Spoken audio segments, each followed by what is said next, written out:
Hello, and welcome to Everything Remade, a podcast that I hope is about growth as much as it is about music. I'm Sean Decker, and I'd like you to hear something.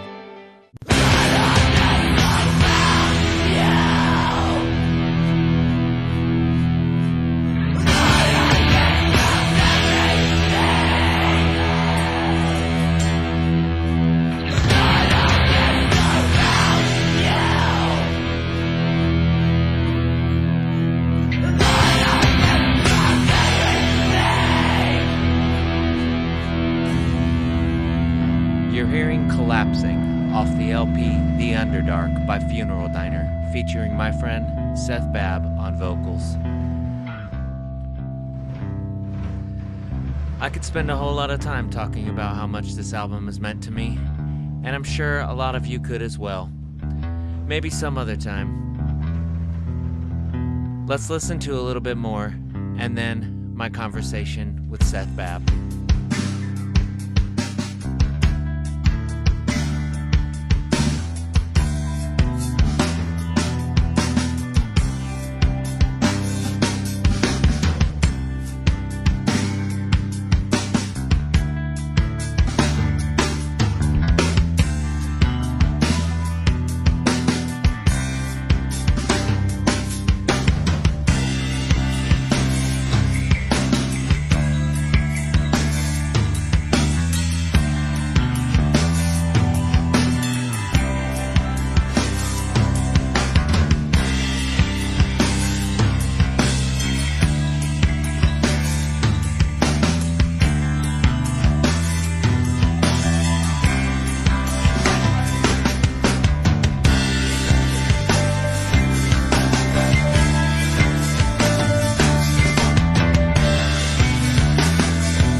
I was born and raised in like Central Coast, California area in a very rural little town. Not even a town, like just an area in the country called Lockwood. The population 405. My mom is a teacher, and my dad works for PG&E as a gas serviceman. What else? You usually ask about like music, right? Like growing up. Yeah. Were you an only child? No. I have a twin brother. I got a little sister. Okay. And a fraternal twin brother. We don't look anything alike. Oh, okay. Yeah. But we were born on the same day.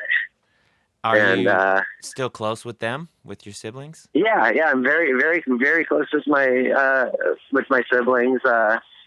My brother still lives in Los Angeles. We're in the same, where I live.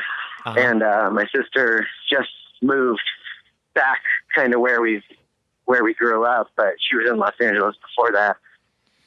So we were all together here in LA for a little bit, which was nice. How much has Lockwood changed since you were growing up there? Lockwood, I honestly hasn't really changed since I was growing up. Like they built a new one-room post office, but that's about it. Everything's still pretty much the same in Lockwood. Wow. My parents moved to Paso Robles, which is about 30 minutes away from Lockwood. Uh-huh. That's where they live now. But yeah, when I was where I grew up is still pretty much the same. That's wild. The surrounding area is very different, but yeah, Lockwood hasn't caught much, hasn't caught that really. Where I grew up was pretty. It was, there wasn't a lot going on there when I was growing up either. But now it's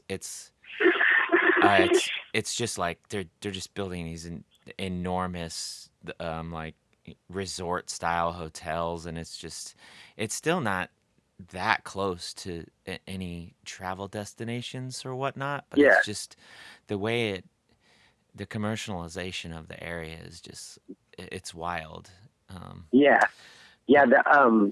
The surrounding areas is all like wine country now, like new California wine country. Right. But it's Lockwood's still the same. Lockwood's still middle of nowhere. Wow. Like for real. Yeah, it's interesting that there can still be places like that in places like California or Florida where where this, I mean, it doesn't surprise you if it's like Nebraska or anything, no insult to that, right. but it's not a travel, Yeah. So I do usually ask, so was there a lot of music playing when you were growing up around the house, or did your interest come from somewhere else? No, my love of music came pretty directly from my dad. He's a drummer, a left-handed drummer, and he's always been very into music, and he got me into music at a very early age. My mom kind of likes music, but she's more passive listener. My dad was instrumental in like me, listening to like the Beatles and Rolling Stones, and but then some more interesting stuff that I'm still into, like Flying Burrito Brothers and the band. He's really into that kind of stuff, and it got me into that at an early age. Trompetti, big part of growing up, and got into the Byrds through Trompetti, and that sort of went from there. Yeah. And that was all thanks to my dad and his records. And did you ever play drums as a kid, or did you become interested in playing some? Yeah. That was the first instrument I tried to play, was drums for years, because we had a drum set, and it was there. Yeah.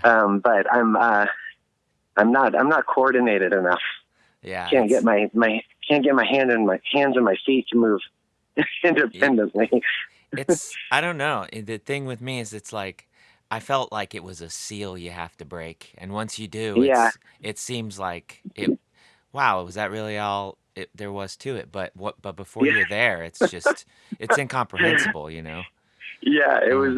I tried for it was like 2 years, 3 years. I tried so hard, and it just never got there. But you had fun. I mean, as a kid, it's just like it's a blast to play drums or whatever. Oh yeah, no, it's great to just. It was great to just like go in the garage and like play along to records and stuff. Yeah. Did you play any instruments in school, or did you start playing an instrument as a different instrument as a hobby, like early on, or? No, where I went to school didn't have a music program. It was too small. Oh, that makes sense. It was like kindergarten through 8th grade, and there was no music program. There was only there was 27 people in my graduating 8th grade class, and that was the biggest class that had ever graduated too. So that was it wasn't part of our education, so I didn't really ever get to start early with an instrument. Yeah. And and then the drums were around, but it's not easy to teach the drums, and my mom's a teacher, not my dad. Yeah. Yeah. So you said eighth grade. Did you leave that area around that time, or did you No, have to go no, to a? no. We had to go to. We drove. Took a 45-minute bus to town, to King City, for high school, and then started driving. I started driving really early, because when you live in the country, you start driving really early. Yeah, what else are you And gonna do? Yeah, yeah, exactly. yeah. You want to do something, you have to. Yeah, Um, yeah. So yeah, it, it's about 30 minutes into town to go to high school, mhm, in a town called King City. uh-huh. And is that about when you started getting into punk music? Like, did that happen in high school? Like, that's Yeah, typically maybe. yeah, Yeah. yeah, definitely. I mean, like a lot of people my age, it was, getting into Nirvana Uh-huh. For sure. that really like, tipped the scales towards getting into music. It's Um, Nirvana's really. I mean, it, everyone, of course, you know, everybody talks about them at some point, but yeah, the really interesting thing to me, and just as far as like my own personal experience with their music, is just how I went from having the cassette tape and listening to it in the back of the bus going to school, and having people say, "What are you listening to?" And you tell them Nirvana, and then literally a week later, everyone knows who they are. It's just, yeah, it yeah, was, yeah.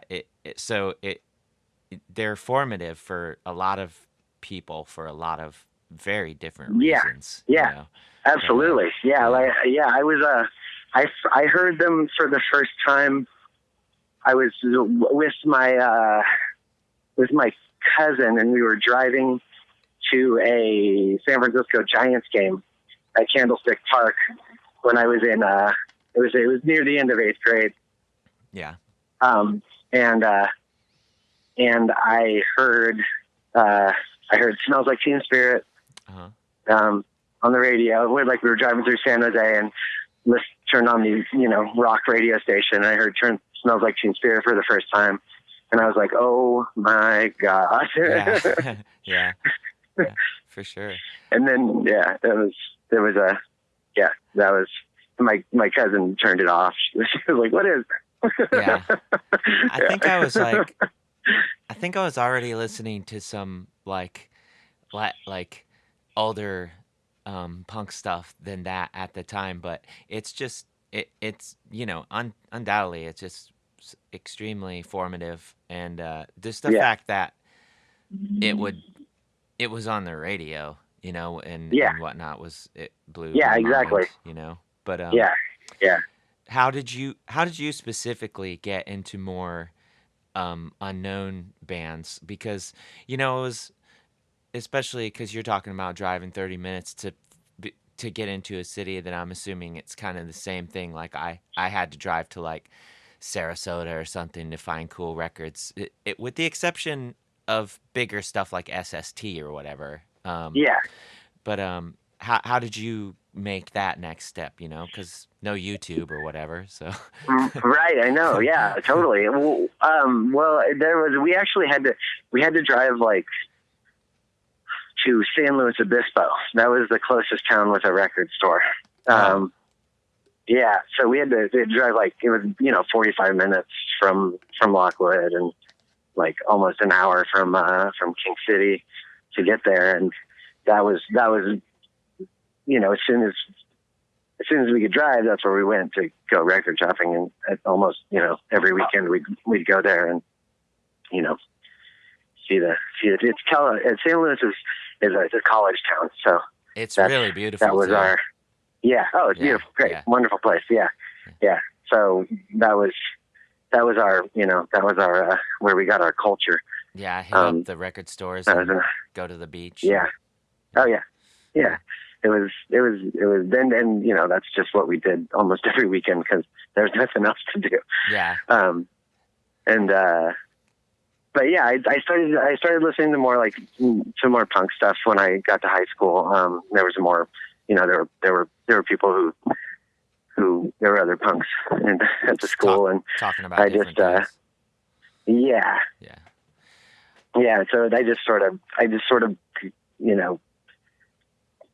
got into music, and then noticed these other people were into music, and then just there weren't that many of us, very small, for sure. very small high school, even though it drew from all the towns around. But it was still not too many of us. So that was. So what was your high school graduating class like? What size was it? Do you remember? High school, it was pretty big because King City did draw from right. all of the rural areas around it, and then there were a couple smaller towns too that would funnel it to the high school there. Yeah. So it was I think it was 1,200. Oh wow. 1,200 people in my senior graduating class. Yeah. Yeah, I think ours was in less than 5. I think it was less. I think it was less than 300 actually, but I could be that's yeah, it's wild. But I was already listening to punk music by then though, but back in the day, just getting a Thrasher and seeing Suicidal Tendencies or something, and then skating with kids, and stuff like that. But that was how I found out about Blink 182. That was was Thrasher. That's how I got into to Blink. And they were before they even had the 182. Yeah, was Thrasher. Yeah. Totally. I don't remember if you ever saw this comp that I did called "Put Those Cookies Back," but Blink. I asked Blink before the 182 if they'd be on that, and and the comp happened already by this point, but then one day I got a letter back, and it was I honestly can't remember if it was from Mark or Tom, but it was Sean, thanks for writing. We would have loved to been on your comp, but we got sued by this band and had to change our name and stuff. And the rest is history. That's great. But yeah. But speaking of comps, that's how we were introduced to each other, right? Is through the comp you were doing. That's how we met, or that's how we started talking to each other in 1996. Yeah. Was through that. Yeah, you just dated the hell out of us. I did it. All right, we're gonna edit that back in. Yeah. Beep, but I was joking around with the other couple guys in the band before our show yesterday, and I was like, I should say, Seth, do you realize you gotta at least be partially responsible for the boom of punk bands covering 80s songs after that, right? Because that's what that was. And if I remember correctly, we did Tina Turner, right? No, that's a totally different comp. Oh, that's You're thinking of a different comp, yeah. Oh, okay. Ours was. Oh, what the hell comp am I thinking of then? I'm Yours was just not a straight sure. up comp. Yeah, ours was just a straight up comp. Yeah. You're off the hook.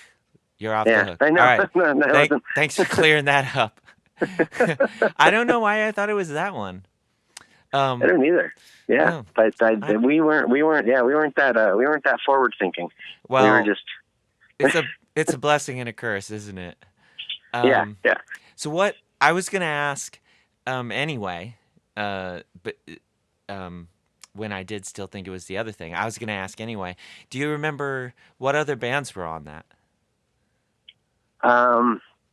Anyone? The ones I don't.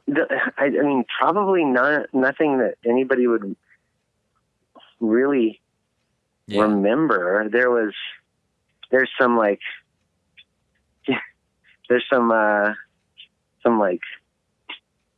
people that there's a few people that I'm still friends with that were on that compilation, which is funny. Like you and then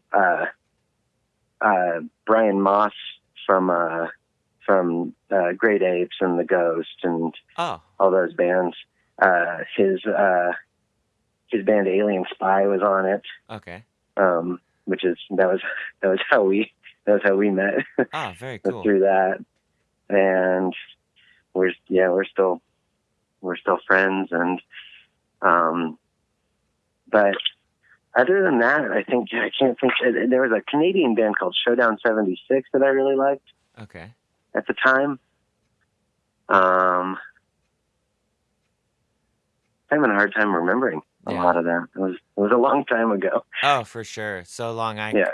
completely didn't know which comp I was talking about. Yeah, exactly. And so it goes. At least I remember which comp we were talking about. Yeah.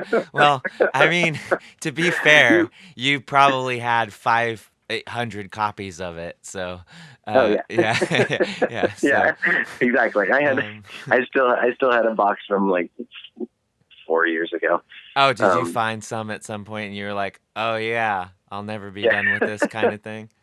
Yeah. No, I got rid of them. I got rid of all the extras that I had a while ago. I kept a couple copies for posterity, but of course. Yeah. Course.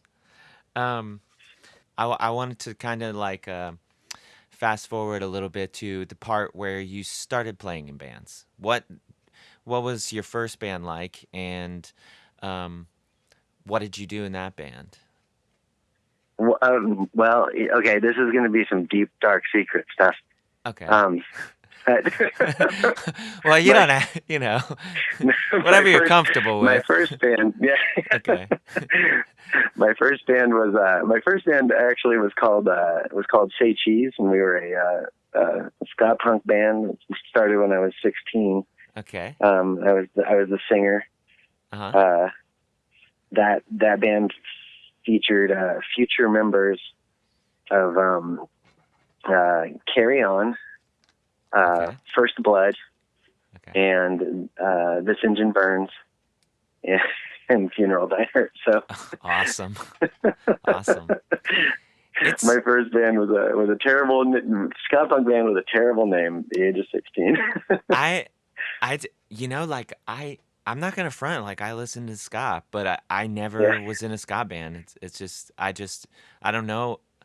I don't know why. I wasn't like, I won't do it. I just never, I had a band and it lasted kind of like, not that I'm trying to say ska is like over or whatever. We all know it was way more popular at different times. I'm not trying to, pass any kinds of judgments, but I think like when people were doing more ska bands that I knew, like I was in one band for like longer than that really lasted. And so right, but especially because you were in Florida.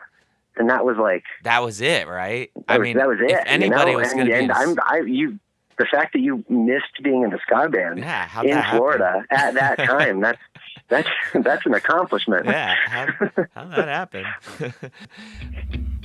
Most of the way, what you said has gone away.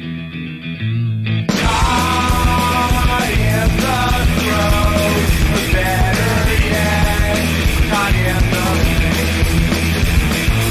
Most of what you left, the weed and shade, gone away.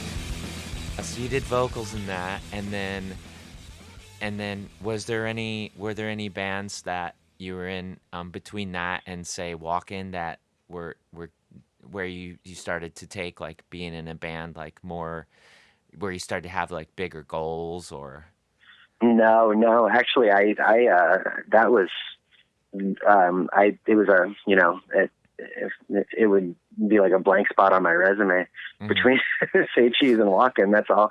That Yeah. was what I was. I moved to San Francisco in '97, Mm-hmm. and I wanted to play in a band. That was like a big, that was a goal of mine. Mm-hmm. Moving to the big city, Right. was to find a band to play in and see where that went. Were But it didn't happen until Walking, and that was '99. I started playing with them. right.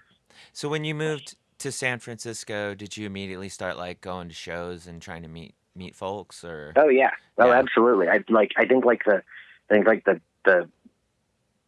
like second or third night in the dorms, I was already finding shows to go Yeah. to.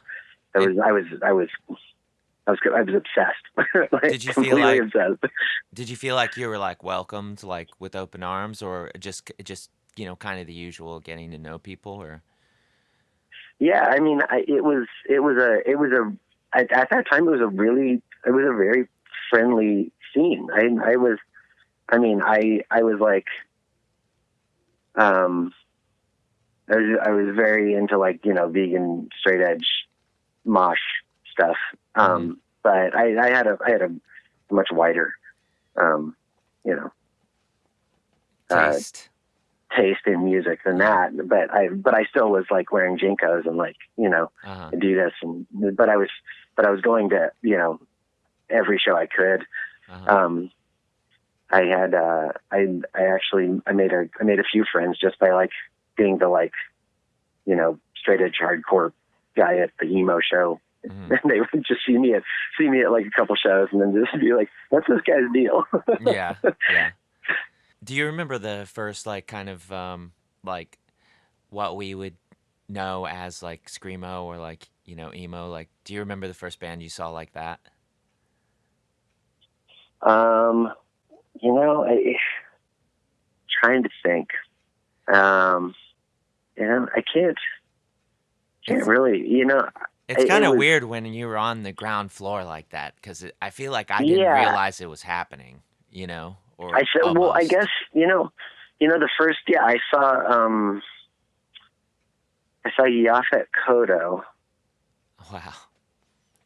at uh, at 17th and Cap. I think that might have been '98. Yeah. Um, and then I saw one of Bread and Circuit's first shows, Oh, and nice. that was like that was I guess that was the 17th and Cap stuff. That was that venue was that was that was such cool shows at that place when I Yeah. first moved to San Francisco. Um, but I think that was those were yeah. I think it was probably Bread and Circuits might have been the first one I saw. Wow. Yeah, mind blowing. Really, like just Yeah, holy cow. I have no doubt about that. um, and so you started going to shows, and then I assume you're kind of putting maybe like trying to meet people and being like, yeah, it'd be great to be in a band. But Yeah, yeah, it just kind of took a little bit to work that out. Um, yeah. I mean, I was in college and I was like working and trying to also go to as many shows as possible, and yeah. and eventually just you know talking after a few like false starts, like we should start a band. Um, finally started actually playing with people Hmm. after a few years. And that was walking then. Yeah, that was And walking. and we spoke about that before, and I thought you just did vocals in walking, but you. I did. No, I just did Oh, vocals. okay, Yeah, okay. yeah, So yeah, that's the thing is I thought you did something else, and you're like, no, I just did vocals. That was right. yeah, Okay, yeah, so yeah. so was the time when we met up when you were on tour with Walkin', was that the first tour that you ever went on? That bigger was, or yeah, yeah. that was my first and only tour with Walken, and it was my first tour ever, What in was life. that like? Is So it was so poorly set up. We we had I think we had 6 shows booked for a 5-week tour, and we just 6 to 8 shows were booked, and we just sort of went for it anyways. And we just would talk to other bands and be like, hey, is there a show we can get on tomorrow with you? And wow. it just sort of it just sort of snowballed into we ended up playing most of that 5 weeks. We didn't have as many nights off as we That's amazing. we thought. It was really, looking back at it now, it was very ill-advised to do what we did, but it somehow worked out, Yeah. through the graces of some good friends and some new friends, and the scene at the time. Yeah. It was it turned out, we played some really great shows somehow, and Yeah. it ended up being a really, really great tour. That's amazing. In spite of not having anything prepared. Yeah, it should have just went down in flames, but it came through. Yeah, absolutely. Yeah. Yeah. And so Yeah. so what was I can't even imagine what that would be like. Just, I mean, obviously you had faith that you're just something's got to work out if you're going out with only a little more than a show a week planned. Yeah.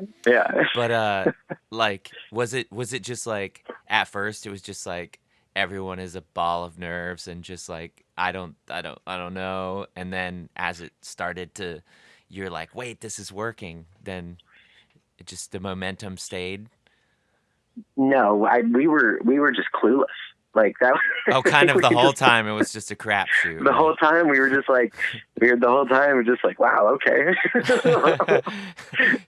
That's great. That's amazing. And still, still you can almost kind of run into similar situations where we definitely have been out and had bands our things just fell through. It still does happen, but not, when we're talking about you don't even always have everyone's phone number, and Yeah. and that's Yeah, exactly. literally the only way you kind of do have to keep in touch, Yeah. at that point. I think around that time, that's a little bit later, so I guess email was kind of, but I think until then I knew 10 people with emails. That's it, Yeah. I Right. and it was so now it's wild. When I go on tour and someone's like, "Where are we playing tomorrow?" and I'm like, "It's either this place or this place," and people are like, "What do you mean?" I've become so reliant on it's right here. I got, it's Yeah. I got a note, Yeah, we were there was no, we didn't have any cell phones with us. It was 2001, and Yeah. Cell phones existed. Yeah, right. And it's not like we, Yeah. it's not like we were pre-cell phone, but Yeah, we didn't have them. And the same with email. We all had email, but it wasn't Right. it wasn't something we were able to check every day. Right. I was for some reason placing that a few years earlier, but that was when I was in Kekiobari. So that was really I think, yeah, that was the first time I had a email and a computer in my house. So yeah, it existed, but at the same time, you had to actually get somewhere to where you could, connect with anybody you need to rely on. But do you remember any one or two best or biggest or just bands you played with on that tour that were just blew you away? it was. I mean, it was seriously. It ended up being a really great tour. Like we played with Ruheda on our way out. We we played with the Now, which Oh, is right. Yeah. huge to me because they only did like 10 shows or something. They played at my house Um, on that tour. oh yeah, Yeah. yeah. So we played with them in Iowa City, Hmm. um, and that show was crazy good. And that was where I met A Day's Refrain, and meeting A Day's Refrain got us to play some shows with the Assistant. We Right. ended up playing Jerome's Dreams second to last show. We Uh-huh. played we played with Planes Mistaken for Stars in South Carolina. That was really great. And Wow. every time I died played that too. It was pretty a pretty wild show for 2001. That's absolutely wild. Yeah. we played with the Assistant a lot. That was, I mean, that they did, like meeting Sean and Sal and Matt in A Day's Refrain, like really like saved a lot of our tour. Like that, we wouldn't have been able to, we wouldn't have been able to make it if it hadn't been for meeting them in Iowa City. Like that was amazing. Like they, you know, cause we got to hop on shows with them back to the East Coast and then play around with them and the Assistant and like, and then come back out west with the Assistant, meeting up with them. And that really, you know, completely saved our tour. Yeah. Yeah. I think we got like a week and a half of shows out of meeting those guys. So Yeah. That's amazing. yeah, And you got to yeah, see it the was, assistant several times. yeah. So And we got to see the Assistant a lot, which was spectacular. yeah, absolutely wild. Um, I'm still ruminating over the list of bands you just said. But anyway, moving on. Uh, was there anything between Walk-In and Funeral Diner? No, that happened pretty quickly. Actually, I got let go when Walking got back from tour. Uh, the the drummer didn't want me in the band anymore, so Okay. I was I got kicked out, and then I was just sort of, you know, I was a little let down. So Yeah. I didn't automatically start a new band or anything. Uh-huh. Um, but then I went and saw Funeral Diner play at this place in the Tenderloin, and after the show, they were like, "Hey, would you want to come practice with us? See if you want to do vocals?"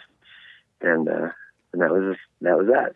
Did you know them already from when Yeah, you? Oh, yeah. I okay. knew them. I knew them already just from playing shows and just me and Nat, the drummer, went to San Francisco State at the same time, so Right. I knew him from there. Oh, awesome. And yeah, yeah. Walken actually ended up. We played with Funeral Diner and Staircase on their tour in Reading, Pennsylvania, at Alexander uh, Alexander T's house in Reading.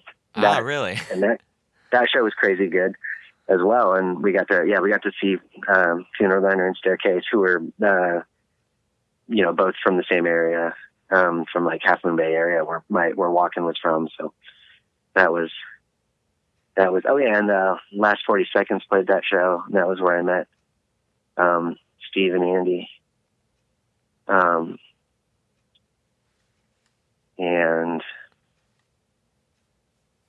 And of course Alexander Uh-huh. tried. He was trying to get us to watch Stargate with him. um, yeah, Alexander and I, because Alexander was at Purdue for a while, and Alexander and I, um,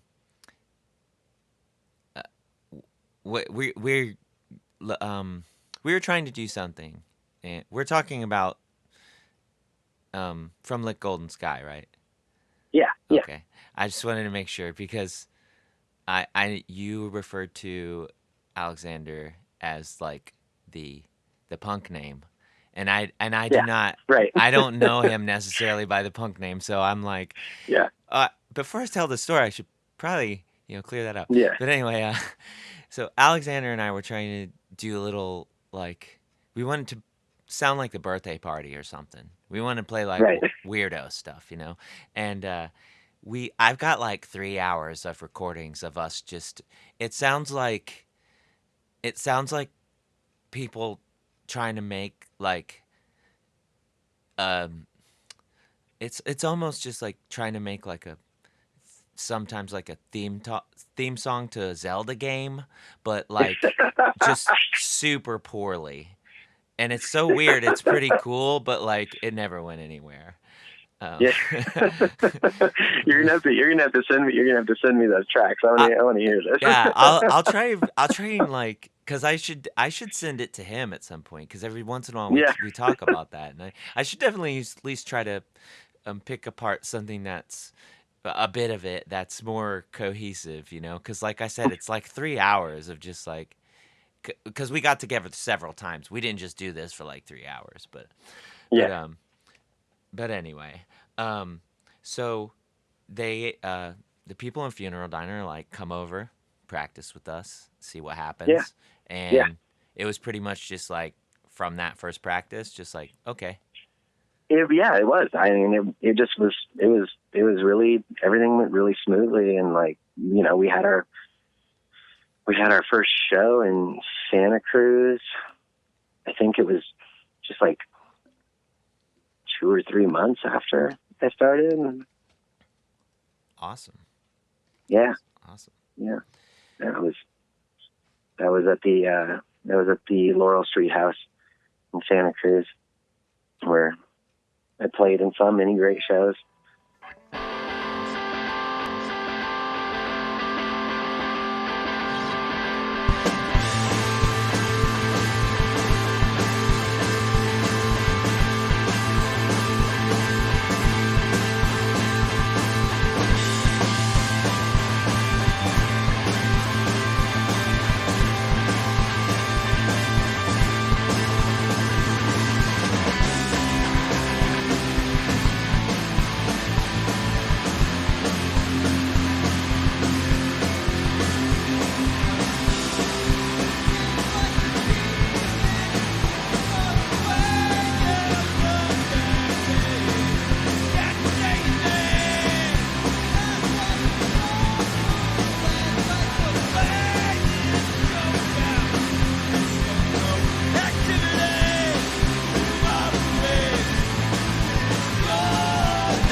I honestly did not know how much, like, back around that time, you would get you were finally able to get uh music online, like, uh, I don't know if you're different using maybe Kazaa was around just then, or Yeah, like, and so a lot and of times, Napster was around. uh-huh.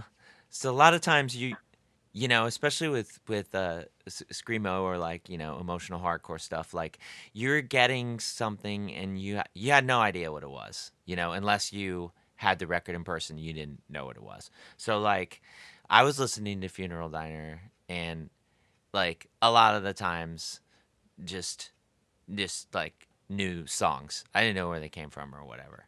Um, Yeah, and so it wasn't yeah. until later that I was like, holy shit, like there's really a ton of stuff. How much were y'all like touring like outside of, your area and whatnot, while this was all happening? We toured a lot. Like I thought so, we but we played we just we were constantly doing like long weekends or uh-huh. like touring with other bands when they were on the West Coast or Uh-huh. and we did 4 US tours. Wow. I want to say 4 US tours and then a bunch of like, smaller trips. Yeah. So we were yeah, and then 3 tours in Europe and 3 tours in Japan. Okay. That's what I was like, there has to have been a tour in Japan because that's how you met the people in Everlock? Yes, yeah, Yeah. yeah, yeah. That was on tour in Japan. We did our first tour over there with End on End from Southern California Uh-huh. and Underdark Sun from Bay Area. That's And so awesome. there was our 3 bands, and then we toured with this with Inzwak from Japan, who are still going. Yeah, I see that name every once in a while. I know they're workhorses. They've got That's they have been amazing. playing together for so long. That's yeah, I don't know. That's it's got to be 20 years or more at Yeah, this yeah, point, right? they've Yeah. more, maybe more. Yeah, Yeah. it's wild. Hell yeah. Yeah, um yeah. So we toured a lot. Like I never kept as good of I didn't keep as good of records as I should have of our touring, but I kind of wish I had yeah. at this point because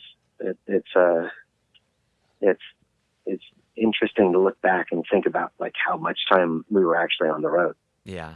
The And only yeah, person I really know who does that is Dave Rudnick.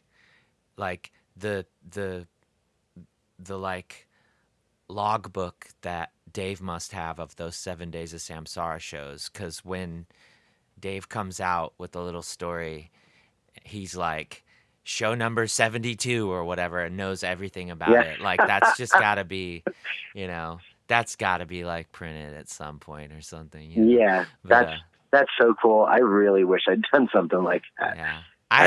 Yeah, it all just sort of I blends together. for real. I said I was going to do that when I started Coma Regalia. I was like I'm going to do that. At every show, I'm going to write like a paragraph afterward in this notebook and you know, like especially at first, Coma Regalia was only 2 of us, and Yeah, so there would be merch, and then there would be the people that I knew that I would chat with, and also I was doing all the driving. It was like, when did I think I was right. gonna do that? You know, you didn't uh, you didn't have time. there's I no I, I way. always yeah Yeah, I always started tour diaries yeah, um when we'd go on the road, but they were so boring, and I couldn't keep it up for more than a few days. I have like 3 to 4 days of tour diaries from multiple tours, and I was just like, this is way too boring. to I to can't read. keep this up to Yeah, read it, or yeah. even to try and like take down. It's just like, wow, this is so mundane. Yeah, I mean, it's there's definitely like there's definitely a creative writing aspect that has to come along with it. You can't just Yeah, like and then we sat in the Walmart parking lot for 2 hours right, because exactly. we Yeah, couldn't get a yeah. because they didn't have a tire our size or something. Yeah, yeah. So I That actually happened on walk-in tour. We couldn't find a tire the right size. oh god. Yeah. One of the earlier Coma Regalia tours was definitely like, and then we slept in the Walmart parking lot until the tire Yeah, station opened yeah, because, you know, there was nowhere else to get a tire. you're But right. um, was the Underdark the last thing that y'all released? I feel like I should No, know no, that, but no. That was okay, that was it was not. No, okay, we did we did a lot after the okay. But was Underdark. that the We last tour?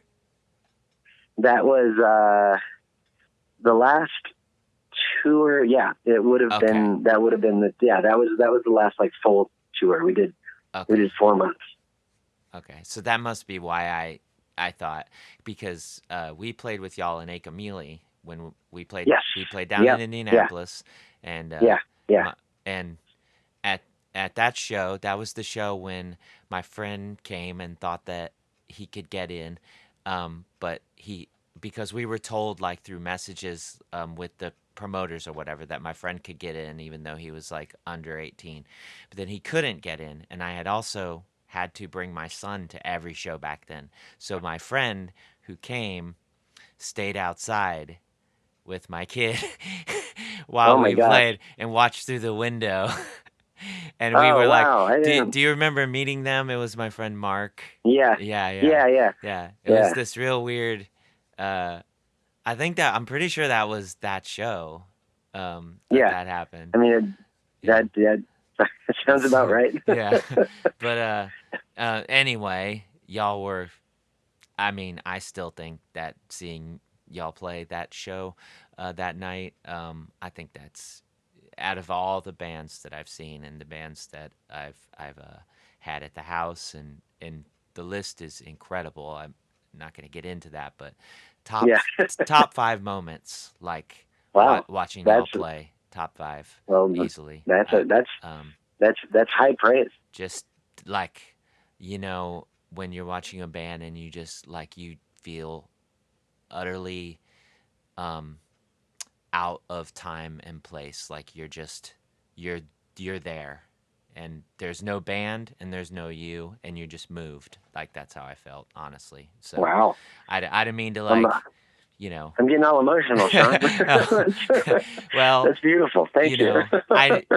I know that probably the usual things happened after the set, which is just like, you were great, and that Yeah. was probably the extent of it. But yeah, I just wanted to really like let you know that that was that had a profound impact on me.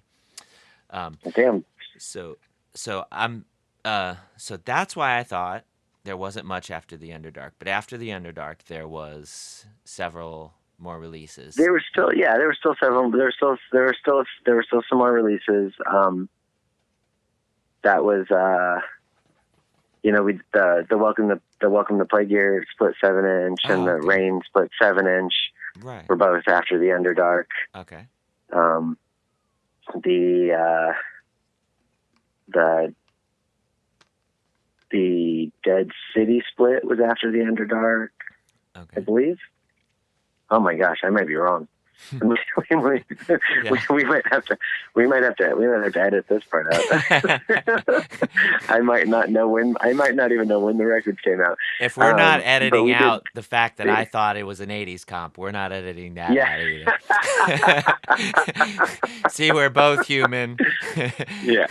Both get a little things lost in the timeline.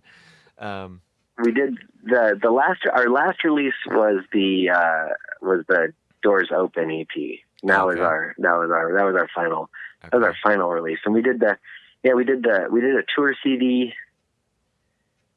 called the Bag of Holding. We did shucks, what else? We still did. Yeah, we still kept recording. That was after after the Underdark was when we started recording with Jack with Jack Shirley. Wow. Before the Atomic Garden, when he was still recording at his house. Oh, very cool. And yeah, that was those were good sessions. And yeah, then the Doors Open was the last thing we did, and then we stopped playing in 2007. And we didn't have any unreleased songs. That's one thing I'm very proud of us. Very cool. Was we didn't we didn't have any unreleased songs or unrecorded songs, but when we stopped, yeah, that is such and a we technically never broke up. right. So Why was there a reason, like, that y'all kind of fell off of touring while you were doing all that? Was it just like circumstances, or was it just like, did y'all, I mean, that's a lot of touring that you did. So did that have any, Yeah, was that something to do with it? yeah. I mean, I think that not everybody was on the same page as far as like traveling Mm-hmm. anymore. Mm-hmm. That was definitely part of it. Yeah. Uh, the and it was, yeah, people just were moving in different directions. It Uh-huh. wasn't, it wasn't really any there wasn't really any like Dirt. final moment or Yeah. like, Yeah. Yeah. anything like that. It was just like, oh, you know this is it. Okay. Yeah. Yeah. Cause so over how many years I'm just trying to like do the math based on what I remember you just said. So that's like 9 tours. How many years was that over? It was over about 7 years. Yeah. Sheesh. Yeah. Yeah. Yeah, that's so it totally makes sense that people are just like, we went super hard, Yeah. and so Yeah. let's just chill for a minute. Um, Yeah. Yeah. um, so after Funeral Diners kind of wound down, and sort of, I'm really only aware of, uh, you did some stuff with pills, right? Yes. Uh-huh. Yeah. Um the one the one thing, just the one thing. Just the one. Yeah. Just a little demo Okay. that, and I'm not super happy with how my vocals came out, but Uh-huh. it's Uh-huh. it still exists. Yeah, sometimes that happens. Then Yeah. there's Sterling Says, and Yes. Sterling Says. uh Yeah. Sterling Says and Funeral Designer were happening at the same time. I was still playing in oh, very both cool. bands. Very cool. Yeah. Near the end there And of Funeral Diner. then Last Good Sleep. Yeah. Basket Sleep's the new band, And that's newish. still, y'all are still going. That is present. Yeah. Right. That's awesome. Yeah. I yeah, I know that you've been working on that stuff for a while, so it's always like, bands can come and go so fast, so it's Yeah. always good to like check up on that. What's new with that? Is it are you uh still working on like a new release, or just Yeah. writing Yeah. some songs? We're in the process of planning to record. We're Cool. not, we've definitely taken our time. We've done a few recordings and they just haven't really turned out well. And we're not super active. So Mm-hmm. it's not a huge, we're not in a huge rush or anything. We have, we played 2 shows last year, Mm-hmm. and so and we have, 2 shows coming up this year. That's about it Yeah. as far Yeah. as that. Yeah. But we have a demo song we recorded in the practice space that I'm pretty happy with finally. Awesome. So I'm looking forward to recording the new songs that we have, and doing just like a little EP with it. Not really sure what we're gonna do with Yeah. it, but that's, Yeah. yeah. I think we have like 6 songs. Yeah. I mean, Yeah. I'm glad to hear you're still, doing the thing. It's it's kind of like, at this point, it's probably just like, you know, what else would I be doing, Yeah, except for exactly. this. I mean, that's Um, that's how I feel. That's how I feel about it. Like yeah. I mean, I'm in a band because that's Yeah. what I play in bands. Yeah. Yeah. Exactly. Um, so, away from band stuff, but still music related, a few years back, you started Repeater Records with a friend, and the That's right. first Yeah, the first release Chris. was the the first release was the City of Caterpillar reissue, correct? No, the first release was No, the the first Underdark. release. That's right. So that was the second Yeah, release. Okay. yeah, I'm yeah, so, yeah, so bad at facts. yeah. So bad at facts. No, Right. it's The first that's release was the Underdark, and of course, yeah, I don't remember what the situation was when we played with y'all. and like why I never had a copy of the Underdark until the re-release. But I remember when I saw that re-release go up, I was like immediately like, yes, that's a Yeah, thing you that were I one of need. the Yeah, you're one of the first people that ordered. I was very touched by that. that's awesome. That was cool. Uh, That was my friend Chris Berry and I just wanted to do a reissue label, and we, you know, figured that the Underdark would be a good way to get started because it was out of print for a really long time and mm-hmm. not easy to get, so might as well. Uh-huh. And that went pretty well, as well as it could have. And I have been putting out records on that label since. We got the City of Caterpillar self-titled as the second release, Right. and then they recorded their 2 songs that they'd never finished recording, and we put that out as our third release. Thank Yeah, you for that. yeah, Everyone I know has been that, listening to those live songs forever. yeah, I Nobody know. ever thought it happened. Right. Yeah. We all were. We were all watching the same like grainy YouTube video Exactly. of that. Exactly. And then they recorded it, and we put it out, and then Broken Hearts Are Blue. Uh-huh. They remastered, remixed their record, and we put that out. And then we did a gospel, Moon is a Dead World, just last year. Awesome. Or just this year rather. It came out in January. Yeah, so it's understandable. yeah. I mean, with records, how long you work on it, it's like so easy to exactly. be like last year, because it was. Yeah, we started in 2018. Yeah, totally. Yeah. But yeah, that's also a beautiful thing. I had to pick one of those up, of course.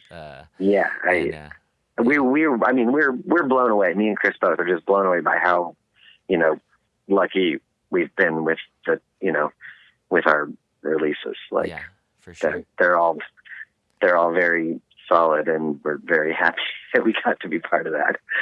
Yeah, definitely. Are there a lot of repeater records coming up in the future? We have some ideas. Okay. But we aren't really. Yeah, we haven't really committed to anything yet. You have like a wish list almost. We have a wish list. Yeah, we definitely have a wish list. Yeah. Numero Group doing their emo reissues has really cut into our wanting to reissue the Evergreen record, but at least it'll be available. yeah. Like you're like, just beat us to the punch. Just exactly. A little bit before. And I emailed Jeff Farina about Karate, but they're still like, all their records are still like owned by their old record label, and they can't do anything about it. Yeah. So, I was wondering how much that might have to do with things sometimes, because a lot of us who've done records, a lot of it's on just like a handshake basis, but there were labels from here and there. Yeah, there were labels that had contracts. And stuff. I guess that's a big thing with like the Curtain Falls is like because that's like one of the ones that's under a contract from what I understand or whatever. So it's like it's weird every once in a while where it's just like, well, that can't happen because of this. Yeah. Totally. And we're all thinking like, huh? Yeah. We never did, but that's the way it is sometimes. So what else have you got? What else are you excited about in your life right now? I think that as far as music goes, like that's all good. Just anything. I've been doing landscape architecture for the last 5 years. Uh-huh. which has been great. Is that what Really you went been to school for? that is what Okay. I got a master's in it eventually. So, and that's what I've been doing since I got my master's out. And in Los Angeles, it's been very good. I've been in Los Angeles for 8 years now, which is wild. Because I was in San Francisco for 14, and it seemed like, a whole lifetime, and then I moved here. Mm-hmm. And Los Angeles is such a different place, and I absolutely love it. I was never, like a Los Angeles hater, but it is a very different city, and so that's been something. That just came up. That was August 1st. I've been here 8 years. So yeah. So you said that San Francisco feels like a lifetime ago. Do you still have is there still a part of you when you think about where you're discovered yourself, or do you feel more connected to San Francisco than other places? Yeah, I still do. Yeah, I still do feel like that was, that's definitely where I grew up. I was such absolutely a country bumpkin when I moved there, and just didn't know anything about anything. And so I definitely it's gained a lot by getting there. I asked that because it's weird to me how sometimes it's you said oh, it's been 8 years and you spent 14 years there, and sometimes it's the amount of time that you've spent somewhere and now you're in this new place, they start catching up to each other, but you always have this connection to where you came to know yourself, and absolutely, there's this feeling you're always there in a way, or you're that's where I'm from, no matter I've lived in Lafayette longer than I've lived anywhere in my whole life, but I'm I'll never I'm from here. I don't feel that, but right.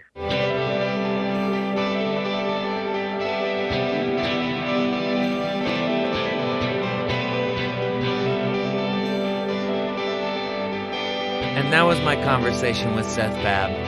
Thank you so much for talking with me, Seth. Seth and I have an exciting new project with a couple friends of ours, and I think Seth and I will be back on the podcast talking about that before too long. Until then, take care and do good things.